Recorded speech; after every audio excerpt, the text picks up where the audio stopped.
Buenos días a todos y bienvenidos a un nuevo vídeo de la verdad de la Biblia. Estamos en este estudio que estamos haciendo con relación a las mujeres y el ministerio de la mujer en el Nuevo Testamento y en consecuencia en nuestros días. Bueno, pues después de analizar el contexto de la carta de Timoteo y de hacer un análisis exegético de estos términos tan complicados que Pablo utiliza, y como todo esto casa perfectamente con lo que ocurría en el contexto particular de Éfeso y la carta de Timoteo, vamos ahora a seguir en el estudio, pues hablando de diferentes tipos de hipótesis. Sin embargo, esto lo haremos la semana que viene. En esta semana vamos a centrarnos un poco más en, pues, el contexto cultural de la época. La razón de todo esto no es solamente por la elección de las palabras de Pablo, que indican que se trata muy posiblemente de un caso extraordinario, ya vimos términos extraordinarios como aucenteo, y tampoco el complejo general de versículos y contenido entendido como descriptivo por una mayoría abrumadora tanto de igualitarios como de complementarios, sino que también lo vemos por las palabras que Pablo dice después en los versículos 13 al 15, cuando dice porque Adán fue formado primero, después Eva, y Adán no fue engañado, sino que la mujer, siendo engañada, incurrió en transgresión, pero se salvará engendrando hijos si permaneciere en fe, amor y santificación con modestia. Como ya mencionamos al principio de esta sección de 1 Timoteo 2, estos versículos no son carentes de interpretaciones en el mundo teológico. Es evidente que el texto no se puede tomar como un texto fácil, donde un mensaje es muy claro, como algunos complementarios quieren hacer entender en los versículos 11 y 12, pues de hacerlo así entonces indicaría que la salvación de la mujer depende del engendrar hijos. En otras palabras, Pablo, el bastión de la salvación por fe y no por obras, estaría ahora abogando por una salvación por obras y el mantenimiento de ellas en el versículo 15. Una vez más, enfatizamos que los que quieren indicar que los versículos 11 y 12 son claros y una lectura simple nos indican con total claridad las palabras de Pablo, ignoran que los versículos 11 y 12 son parte formante del argumento de Pablo y por lo tanto hay que tomarlos en cuenta en conjunto, y también hacen manifiesta una inconsistencia en sostener una interpretación de una lectura simple en estos dos versículos, 11 y 12, pero abogar por una exégesis más profunda para resolver la supuesta tensión de una posible salvación por obras mencionada en el versículo 15. Por nuestra parte, la tensión evidentemente no existe porque pensamos que estos versículos pues forman parte de un conjunto argumentativo y porque tomamos también el contexto como algo que tenemos que tomar en cuenta. No solo el contexto de la carta de Timoteo, sino también el contexto de Éfeso y de las pruebas externas, esto es, fuera de la carta de Timoteo en la Biblia, ¿no? Que atestiguan cómo existe un trato favorable de Pablo en lo que concierne al ministerio de la mujer y de su posible autoridad ante los hombres en casos particulares. Como vamos a poder apreciar en los ejemplos siguientes, existen muchas interpretaciones que se pueden tomar para interpretar este texto y sus implicaciones. Aquí veremos algunas en particular, pero como he dicho, será la semana que viene. Pero antes de esto, es necesario poder comprender y adentrarnos en la figura de Artemisa, que es la diosa de Éfeso, y la influencia que este culto tenía en el primer siglo y principalmente en Éfeso, que es donde Pablo escribe la carta a Timoteo. Comprender la influencia de la diosa Artemisa es fundamental para comprender el contexto que había en Éfeso, donde Pablo escribe esta carta a Timoteo que, reiteramos, es importante. También es importante comprender la influencia que la religión tenía en el contexto del primer siglo, especialmente en el contexto en el que se encuentra Timoteo. Esta parte quizás sea la menos atractiva porque no salimos del texto bíblico solamente temporalmente. Sin embargo, no hay que equivocar esto con un alejamiento del mismo. Es decir, sabemos que la palabra de Dios es viva y eficaz, útil para nuestros días, pero también hay que entenderla en su contexto. Y esto no es en ninguna manera socavar la importancia de la palabra de Dios, sino todo lo contrario. Ser fieles al texto también implica que debemos saber que se trata de una serie de documentos, especialmente ahora del Nuevo Testamento, originalmente escritos en el primer siglo, donde el contexto era diferente. Esto no implica que porque el contexto fuera diferente no podemos sacar lecciones importantes del mismo, pero tampoco que debemos de obviar el significado del contexto de la época.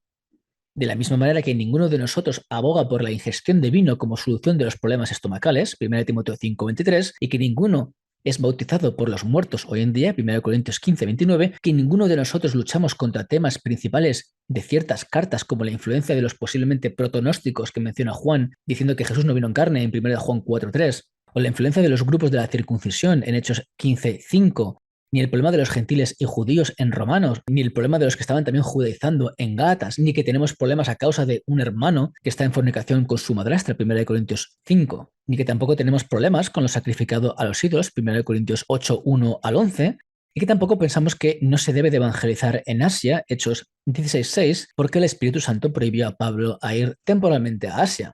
Y de la misma manera que tampoco hoy, pues, se saluda con ósculo santo, como dice Pablo en Romanos 16:16, y que mucha gente hoy en día, muchos hombres piensan que es algo femenino hacer esto, cuando era algo que se hacía en la época. O incluso por hacer alguna mención a los cesacionistas, no piensan que ninguno de los dones como el de profecía, lenguas, sanidades y muchos más que forman parte de muchas de las cartas de la Biblia y también una parte muy central, pues piensan estos que no están activos, aunque están ahí, y los contextualizan para llevar a cabo a su punto, ¿verdad? De esta misma manera, tampoco podemos nosotros obviar, por todas las circunstancias contextuales que ya hemos visto en la carta de Timoteo y que vamos a ver ahora mismo también, no se puede obviar el contexto de la época en la que Pablo escribe esta carta a Timoteo. Y todo esto sin contar con los establecimientos de culto modernos que tenemos hoy en día que están ajenos a la Biblia. Por ejemplo, ¿dónde están los pastores ejecutivos en la palabra del Señor? O los líderes de jóvenes, donde se requiere un título universitario para poder ejercer como pastor, o un máster degree para ser un pastor más por encima de los demás. O, por ejemplo, el caso de famoso de introducir un púlpito, o que tengamos una alabanza detrás del púlpito. ¿Por qué no seguir en casas como en la antigüedad y no hacer establecimientos grandes como hoy en día? Evidentemente, todo esto lo entendemos que es algo contextual y es comprensible, pero para que veamos cómo el contexto es muy interesante e importante a la hora de hacer las cosas como se hacían en la época o como se hacen hoy en día. ¿Por qué seguir ciertas pautas y otras no? Esto es importante. ¿Qué es lo que hace que sigamos pautas o no? Muchas veces es evidentemente pues la teología a la que nos adherimos o el tipo de iglesia y denominación a la que pertenecemos. Todos estos tipos de ejemplos que he puesto pues se entienden que tienen un trasfondo cultural que incluso es reconocido por muchos complementarios, sorprendentemente en la misma carta de Timoteo. Y es lo que quiero mencionar ahora. Esto es muy importante. ¿Por qué? Porque, por ejemplo, ahora mismo, hoy en día, no estamos expuestos a fábulas y genealogías interminables, como menciona Pablo a Timoteo en 1 Timoteo 1:4. Como dije anteriormente, para algunos reformados, las palabras de Pablo en 1 Timoteo 2:4 son solo aplicadas a ciertas personas y no a todos. Tampoco se aboga porque todos los hombres tienen que orar en todo lugar, aunque esto pueda referirse a la iglesia, con manos levantadas. ¿Cuántas veces vemos esto en práctica? ¿Y cuántas iglesias de estas que son muy complementarias ves a los pastores levantando las manos cuando oran, por ejemplo? Eso ya no existe en muchas iglesias, ¿no? Y muy cercano a los versículos que acabamos de ver aquí sobre la mujer. Tampoco, como he dicho antes, nadie aboga que el campeón de la salvación por gracia a través de la fe, ni de la justificación por la fe, ahora aboga por una salvación por obras engendrando hijos, como vemos en 1 Timoteo 2:15. Nadie defiende que el obispado sea cuestión del estar casado, 1 Timoteo 3:1, y que la carencia de esto sea un impedimento para el obispado. En estos días no sufrimos la ideología asceta que impedía el casamiento ni la abstención de ciertos alimentos, 1 Timoteo 4:3.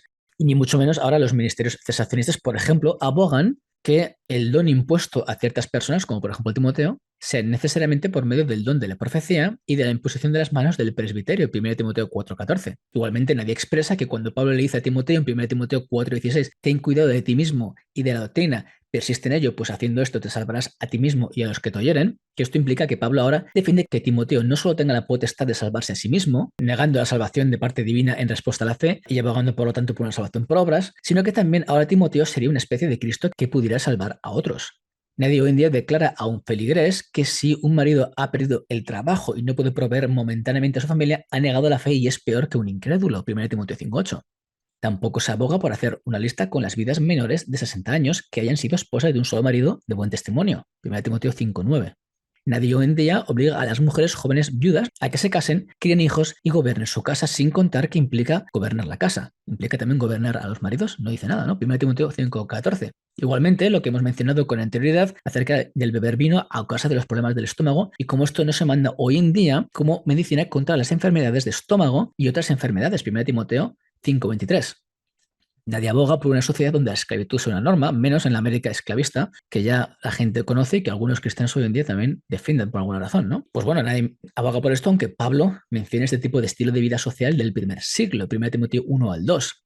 En resumen, todo este tipo de ejemplos son una demostración que muchas de las partes de la primera carta de Timoteo representan ciertas pautas y recomendaciones que surgían con problemas de la época. Es decir, el contexto del primer siglo era primordial para el motivo de la carta, y como hemos dicho anteriormente, esto no indica que no se pueden sacar lecciones de la carta ni que haya verdades perennes, pero debemos poder utilizar una exegética correcta y adecuada para no hacer doctrinas de versículos sacados fuera de contexto. Por esta razón es primordial comprender el contexto del primer siglo y cómo la religión no era entendida como hoy en día, sino era parte conjunta de la sociedad donde la gente coexistía con la religión de tal manera que ésta tocaba todas las partes de la sociedad. Con esto en mente es necesario ahora exponer quién era Artemisa y su influencia en el contexto grecorromano, con énfasis en Éfeso, una de las ciudades más grandes del Imperio Romano en Asia Menor.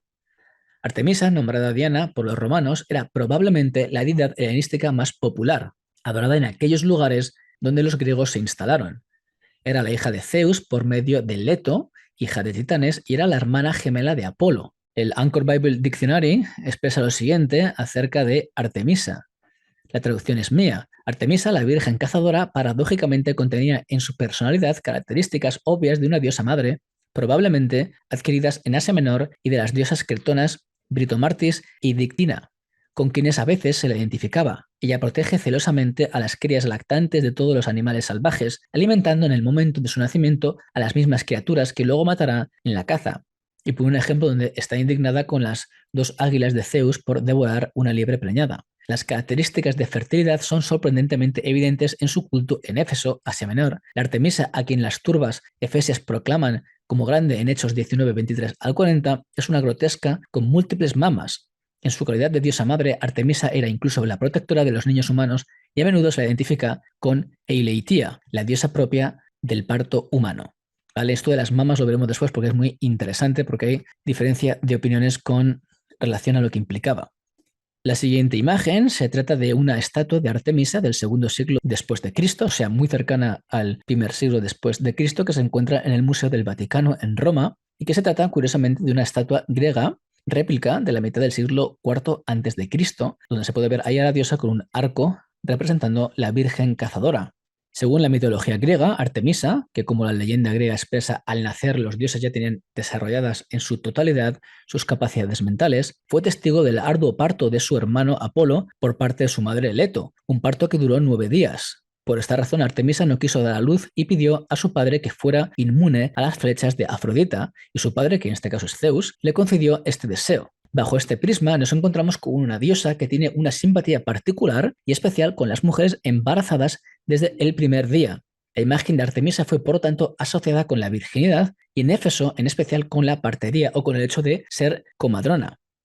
Como se puede ver, aparecen ciertas nociones importantes a la hora de entender la figura de Artemisa en Éfeso. Como dice Oster, la traducción es mía, no había otra metrópoli grecorromana en el imperio cuyo cuerpo, alma y espíritu pudiera pertenecer tanto a una deidad en particular como Éfeso a su diosa patrona Artemisa.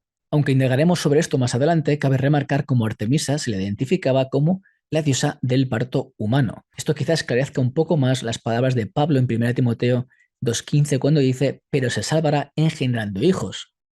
Sin embargo, vamos a seguir introduciendo más aspectos de esta diosa para que podamos comprender más acerca de ella. Vamos a ver cómo existen ciertas diferencias en las facetas de Artemisa. Una cosa importante que es necesario saber es que cómo la diosa Artemisa es presentada no solamente en diferentes áreas geográficas, sino también durante los años. Por ejemplo, es cierto que la diosa Artemisa ha sido relacionada con la fertilidad. Sin embargo, esta percepción ha ido variando durante los años. Muchos igualitarios han basado la interpretación de este texto de 1 Timoteo con la idea de la diosa Artemisa como diosa de la fertilidad.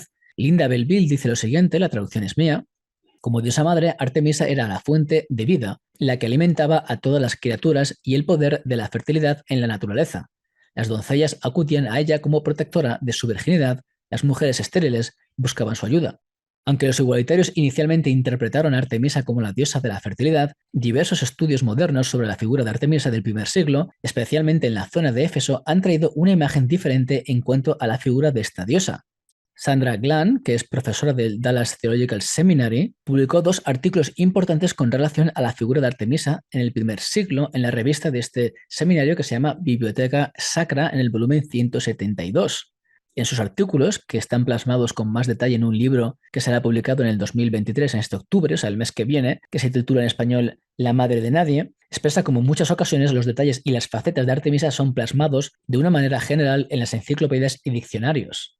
Sandra fue tan amable de enviarme estos 2 artículos a mí mismo personalmente y he estado conversando con ella un poco acerca de esto y es muy interesante su investigación al respecto. Por ejemplo, en su artículo menciona cómo algunos presentan naturalmente una combinación de la diosa a través del tiempo. Es por esta razón que tenemos que centrarnos en la figura de Artemisa en el primer siglo, especialmente en la zona geográfica que nos concierne, esto es Éfeso. La figura de Artemisa de Éfeso era sustancialmente importante. Antípater, general macedonio, en el templo de Artemisa, al ver el templo de Artemisa, dijo lo siguiente: he puesto mis ojos en el muro de la sublime Babilonia, en el que hay un camino para los carros y en la estatua de Zeus junto al Feo, y en los jardines colgantes, y en el coloso del Sol, y en el enorme trabajo de las altas pirámides y la vasta tumba de Mausolo. Pero cuando vi la casa de Artemisa que subía a las nubes, aquellas otras maravillas perdieron su brillo, y dije, he aquí, fuera del Olimpo, el Sol nunca miró algo tan grandioso. Este tipo de citas de la antigüedad nos esclarecen la importancia de la diosa Artemisa en el contexto de la época, especialmente en el que nos concierne. Recordemos, primer siglo en Éfeso. Como dice Bauch con relación al templo de Artemisa, la traducción es mía, fue el edificio más grande del mundo griego, aproximadamente 4 veces más grande que el Partenón ateniense. Y según Murphy O'Connor, se trataba de un lugar, traducción mía evidentemente, reconocido internacionalmente como el lugar de refugio. Así que en sus artículos Glan expone históricamente la imagen de Artemisa de una manera que la figura preconcebida de madre de la fertilidad es transformada en una imagen de una diosa fuerte, incluso en ocasiones cruel, como por ejemplo en la Ilíada de Homero. Aquí se nos relata la historia de cómo Apolo mata a los hijos de Níobe, mientras que Artemisa mató a las hijas porque Níobe se había jactado de sí misma frente a Leto, madre de Apolos y Artemisa. Así que la imagen de Artemisa, por lo tanto, no era necesariamente únicamente la de una cazadora virgen, sino también la de una que podía ser incluso mortal y despiadada con aquellos que amenazaban su castidad o la ofendían. Aparte de estas concepciones, en Éfeso particularmente, Artemisa tenía también connotaciones de protectora. Heródoto, en sus escritos del V siglo a.C., menciona cómo los habitantes de Éfeso hacían ofrendas a la diosa para protegerle de sus enemigos. Esto es importante por lo de la salvación, etc., y se denominaba a Artemisa también como la diosa de la salvación. Glan en sus escritos también nos muestra cómo la imagen común de la prostitución ritual no formaba parte del rito de Artemisa, sino más bien estaba centrado en una vida asceta. Después de esto, vamos a pasar ahora a las imágenes de Artemisa de Éfeso y su influencia en la zona. Las imágenes de Artemisa de Éfeso son importantes porque varían generalmente de la típica imagen de la diosa con el arco. Artemisa en Éfeso es representada con unos apéndices voluminosos en su cuello y pechos. Y como he dicho antes, existen diferentes tipos de interpretación sobre los que implicaban estos apéndices. Para más información podéis leer el libro o consultar el libro de Rogers Guy MacLean, Los misterios de Artemisa de Éfeso, que está en inglés.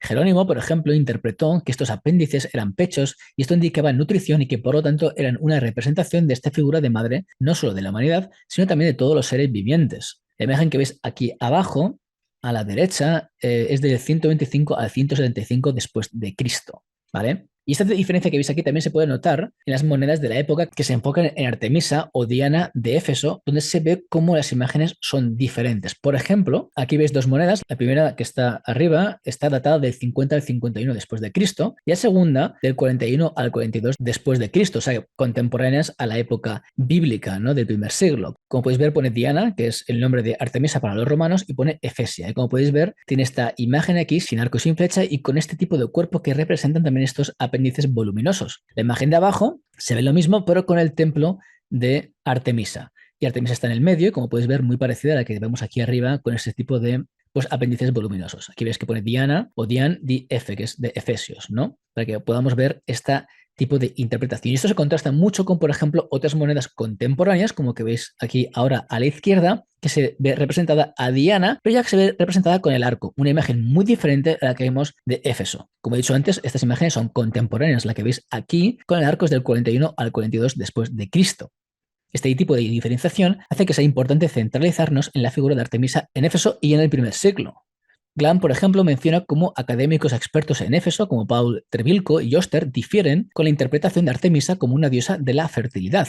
Esto nos lleva a indagar más qué tipo de creencias o qué figura tenía la diosa en Éfeso. Como vimos anteriormente en Hechos 19, cuando Pablo estaba en Éfeso, hubo un alboroto muy grande debido al platero Demetrio y su negocio con los templecillos que hacían de Diana, que por cierto la palabra que utiliza en griego es Artemis, si podéis ver en vuestro interlineal. Demetrio expresa a sus compañeros de oficio cómo la influencia de Pablo había sido tremenda en el versículo 26 y que no solo temía por su negocio y que éste se iba a deshabilitar o desacreditarse, sino también que el templo de la gran diosa Diana sea estimado en nada y comience a ser destruida la majestad de aquella a quien venera toda Asia y todo el mundo. Esto lo ves en el versículo 27. Es importante ver la respuesta de estos ante las palabras de Demetrio, pues dijeron en el versículo 28, grande es Diana de los Efesios. Importante esta mención. Y después se lanzaron al teatro y cuando vieron a Alejandro, la multitud gritó casi por 2 horas, en el versículo 34, grande es Diana de los Efesios. Otra vez mencionando esto. Se puede observar claramente la influencia de Artemisa era grande, muy grande en Éfeso y en Asia Menor. Es más, el énfasis que el pueblo hace en Diana de los Efesios hace una vez más hincapié en la importancia de esta diosa en la zona geográfica. Glan haciendo énfasis en cómo los académicos hacen una diferencia entre una genérica Artemisa y la Artemisa de Éfeso, menciona a Trebilco, quien expresa lo siguiente, la traducción es mía: aunque Artemisa de Éfeso es similar a la Artemisa de los griegos, había diferencias sustanciales y no se pueden asociar las dos. Es decir, esto no quiere decir que Artemisa y Artemisa de los efesios fueran diosas completamente diferentes. Más bien, la versión efesia de Artemisa tenía una apariencia y énfasis diferentes a los de la Artemisa genérica. Aparte de esto, Glan menciona como Pausanias, geógrafo del segundo siglo después de Cristo, que viajaba escribiendo sobre lo que veía en el Imperio Romano, nombra en ocasiones Artemisa por sí sola, pero también lo hace en numerosas ocasiones como Artemisa de Éfeso.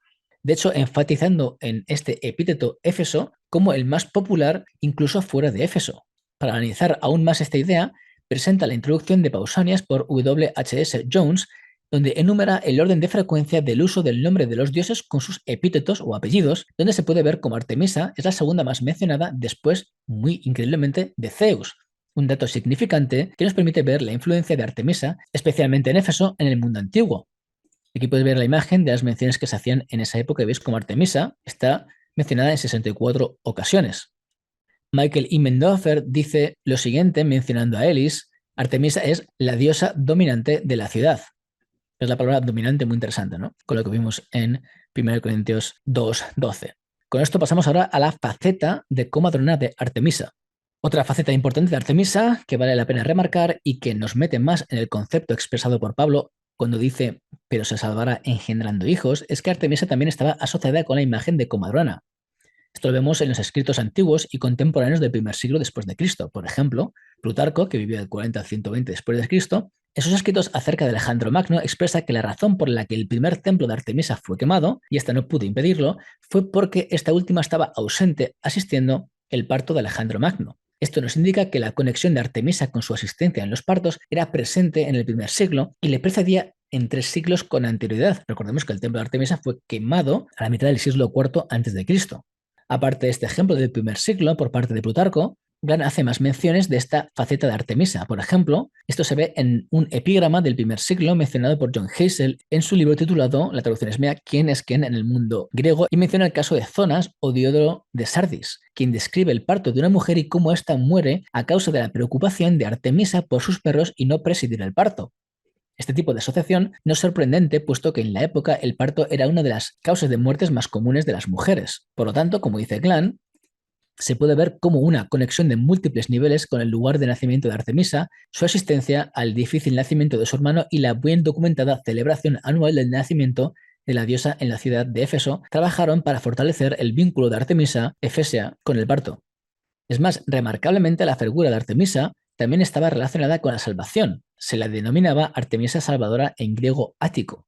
Esto podría ser por la naturaleza protectora que hemos mencionado con anterioridad con relación a la protección de Éfeso. Sin embargo, no sería descabellado, dado su faceta protectora o de comadrona en los partos, que se hiciera este vínculo de protección o salvación relacionada con el parto de las mujeres y por tanto el énfasis de Pablo, pero se salvará engendrando hijos, permaneciendo la fe, evidentemente, en Cristo.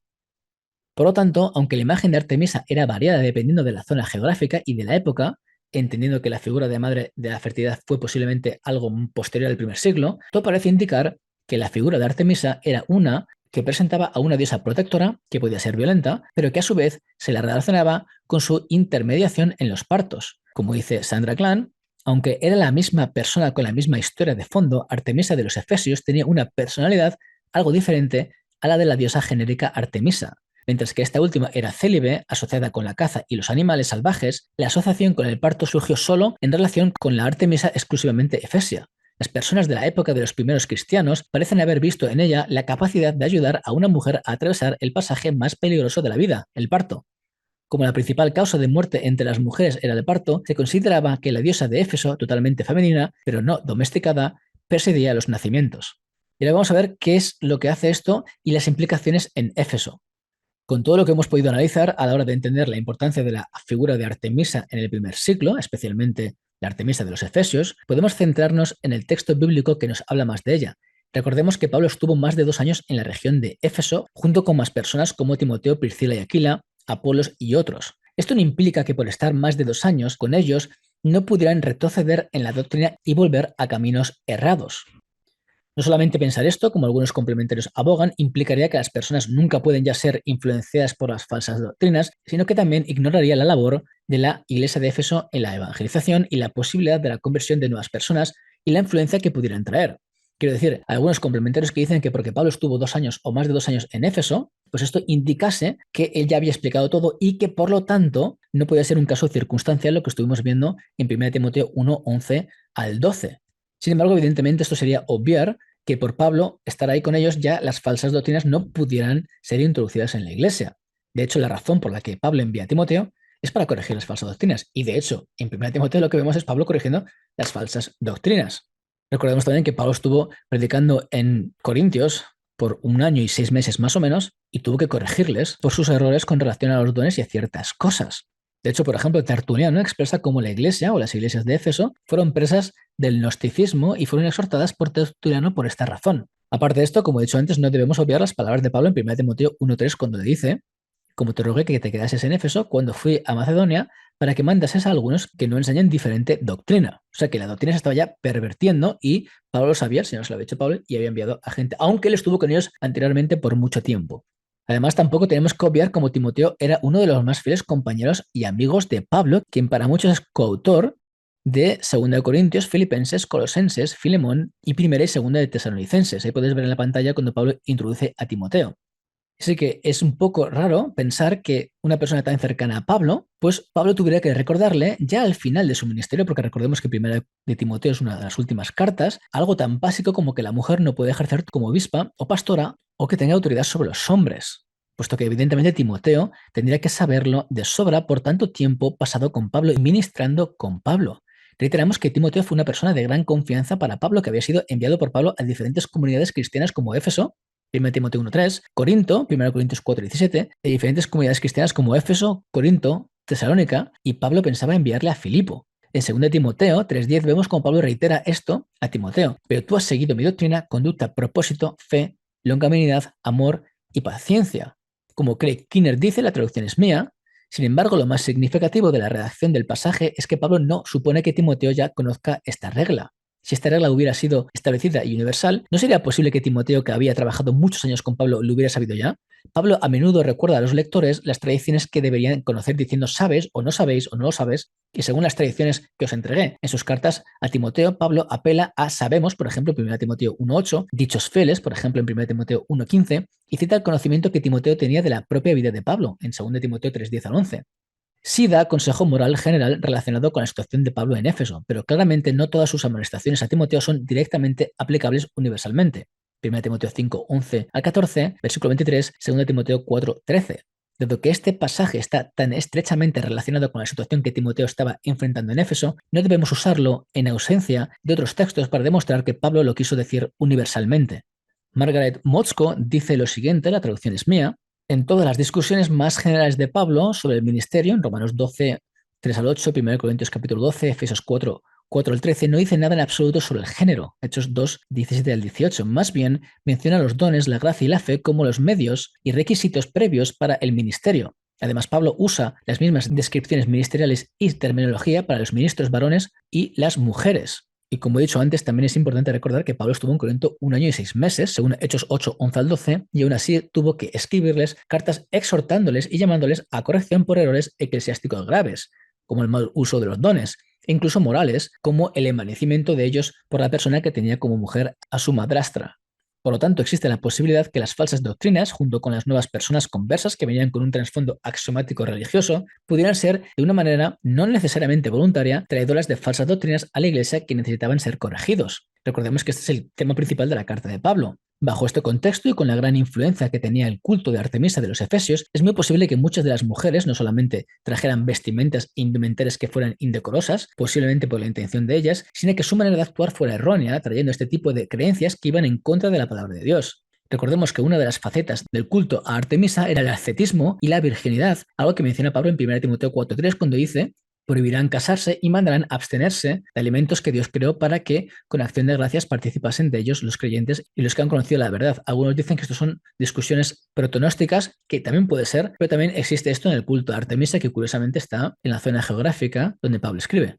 También vemos este tipo de asociación con las fábulas profanas y viejas que Pablo ordena a Timoteo de desechar en 1 Timoteo 4:7. Es cierto que aunque Pablo siempre habla de cómo Cristo es el Salvador, podría tomar una importancia mayor en su carta a Timoteo, bajo este contexto donde se pensaba que Artemisa era la diosa protectora, aludiendo a esta capacidad salvífica de ella, que incluso se extendía al parto, donde esta faceta libertadora podría estar implícita en su labor de acortar el parto de las mujeres mediante una muerte rápida con sus flechas, por cierto. En otras palabras, Artemisa liberaba también a las mujeres de los partos largos y dolores, infringiendo una muerte más rápida.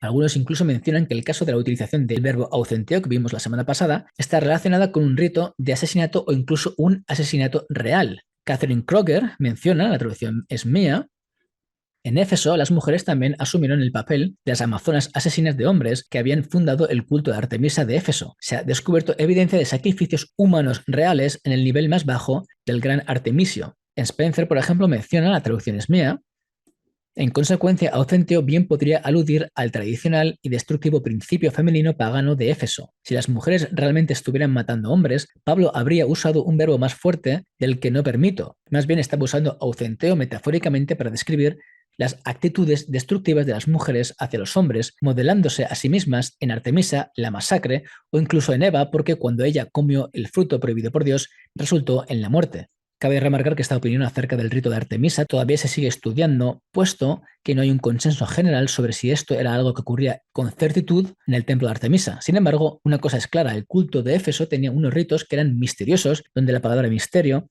quedaba plasmada en las inscripciones de Éfeso. Podéis ver más de esto en el artículo de Michael y Mendorfer. Aparte de esto, es necesario recordar la importancia que el culto de Artemisa es posible que esté asociado con la clase alta, que podría estar detrás de las palabras de Pablo sobre peinados trenzados, oro, perlas y vestidos costosos que iban en contra de la modestia que debería ser necesaria de personas que eran parte del cuerpo de Cristo, que estaba formado por judíos, griegos, esclavos y libros. Mark Morzko, en su artículo titulado Mujeres destacadas del siglo I, traducción del inglés a español, dice lo siguiente. Paul Trebilco afirma que en Asia Menor se sabía que 28 mujeres ocupaban el cargo de Prytanis, un cargo de muy alto rango que involucraba las finanzas y la vida del culto de la ciudad, en 8 ciudades de los primeros siglos de la era común. Si bien tenemos evidencia de 28, es posible que haya incluso más mujeres que ocuparan este cargo. En su comentario sobre Efesios, Clinton Arnold explica que el Prytanis era similar al alcalde de una ciudad y este funcionario presidía el concejo municipal. Por lo tanto, un sacerdote o sacerdotisa de alto rango de una religión en una ciudad grecorromana, incluida la ciudad de Éfeso, podría ejercer la autoridad litúrgica en paralelo a la autoridad legislativa, judicial, financiera o militar de los funcionarios de la ciudad. Las actividades políticas y religiosas a menudo estaban entrelazadas en el mundo grecorromano. Sandra Glan expresa cómo, por ejemplo, la vestimenta y los peinados eran algo importante en la época y demostraba la jerarquía a la que pertenecía, junto con la importancia de las vestimentas de la diosa y cómo ésta era adornada con vestimentas costosas. Es por lo tanto muy posible que este tipo de vestimentas y las asociaciones que tenía o las intenciones con las que se vestían pudiera ser algo tan importante que Pablo tuviera que hacer una referencia. Lo mismo pudiera ocurrir con la idea plasmada por Pablo en el versículo 15 cuando dice «pero se salvará engendrando hijos» y las implicaciones de Artemisa con la faceta de comadrona que tenía. Ante esto nos tenemos que hacer la siguiente pregunta. ¿Se tratan de mujeres en general con el sentido universal de cada ser humano del sexo femenino o se trata de las mujeres, esto es, esposas de maridos? ¿Se salvará engendrando hijos se refiere a la salvación del alma o por el contrario se refiere a la salvación del proceso de engendrar hijos? Todas estas preguntas son importantes y vamos a presentar diferentes tipos de interpretaciones la semana que viene, juntos con los versículos 13 y 14. Sin embargo, antes de entrar en este tipo de interpretaciones y posibles implicaciones de los versículos, creo que ha podido quedar claro el contexto cultural y socio-religioso y político también que existía en Éfeso y cómo estas influencias podrían tener una importancia significante en las palabras de Pablo. Ya vimos que Pablo utilizaba palabras muy peculiares y que, como hemos dicho anteriormente, estos versículos 11 y 12 son parte formante de un argumento que Pablo hace. No se pueden sacar fuera de contexto e intentar hacer un tipo de doctrina y decir que las mujeres ya no pueden ser pastoras o no pueden tener ningún tipo de autoridad en ningún sitio. ¿Vale? Esto es importante, creo que ha quedado un poco claro la idea que existía en la época y la influencia de Artemisa y cómo vemos cómo existen ciertas cosas con Artemisa, con la virginidad, con el ascetismo, etcétera, que pueden influenciar, incluso las vestimentas, etcétera, en la manera que Pablo escribe esta carta y, como recordemos, un lugar donde la doctrina se había pervertido. Puede ser por la influencia de las personas, puede ser porque las personas cambian, puede ser por la influencia externa, que tenían falsa doctrina, o puede ser incluso por las personas que se han convertido, que son neófitos o neófitas y que quieren enseñar o que quieren hacer cosas trayendo consigo esos principios axiomáticos que tienen de sus religiones y que evidentemente van en contra de la palabra de Dios. ¿Vale? Así que esto es una cosa muy importante que creo que vale la pena entender. Es muy importante conocer la Biblia en su contexto para poder entender de lo que se está hablando, ¿vale? Así que con esto terminamos el episodio de hoy. Espero que haya podido ser de ayuda. Como siempre digo, si tenéis alguna duda o alguna pregunta, me puedes escribir un mensaje aquí abajo o me puedes mandar un email. Ya sabéis todos dónde está mi email. Que Dios os bendiga y hasta la semana que viene.